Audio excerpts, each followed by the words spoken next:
Geno Smith is once again the Jets' starting quarterback. This will be his first start since December 28, 2014. Both Geno and Ryan Fitzpatrick have been through quarterback controversies before, but it never makes it easier. You know, it's a decision that Todd made, and I've got to respect his decision, but I don't have to like it. It's still not Fitz's fault. Fitz is not falling on the sword for anything. I take responsibility. The coaches take responsibility. The offensive line and the receivers take responsibility. But I felt it was time for a change. We got up there in the turnover category.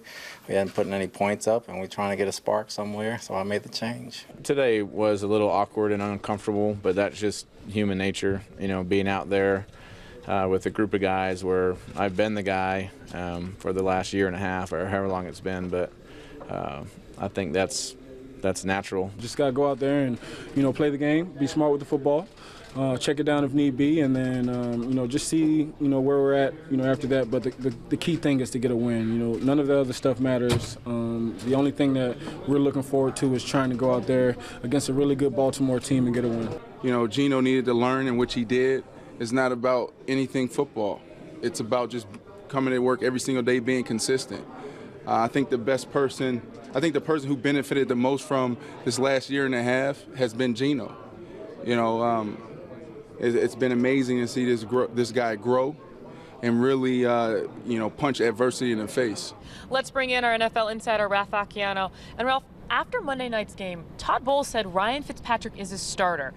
Some critics and fans obviously thought a change was needed, but why was this change needed? And why was it made? Well, I think the change was needed because Ryan Fitzpatrick has played terribly, and I think Todd Bowles probably knew it as well. He's even told us that after the game, he basically is always going to tell the press everything is status quo until he can sit down and talk to his players and talk to his coaches. And I think at that point he had to know that really Ryan Fitzpatrick, 5 of the 6 games he had been bad, and this team at 1-5 was starting to get desperate. So this may not be the smartest football move. We still don't know if Geno Smith is a capable quarterback or not, but it's really the only play he had because the offense was a mess. A lot of these veterans were behind Ryan Fitzpatrick.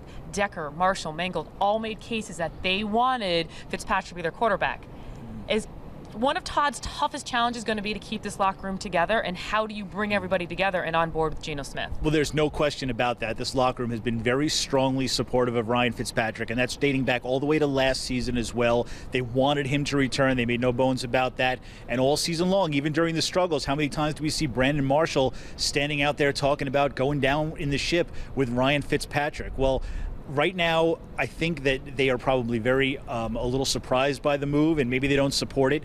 The way Todd Bowles gets them back to back this move is to win, and that's really the only way. As soon as Geno Smith wins a couple of games, if he wins a couple of games, you'll see everybody in the locker room supporting it. If not, well, Todd Bowles is going to have his work cut out trying to keep the room together. The best deodorant is winning. No question about it. With the Jets, Ralph Acciano, Janae Coakley, SNY.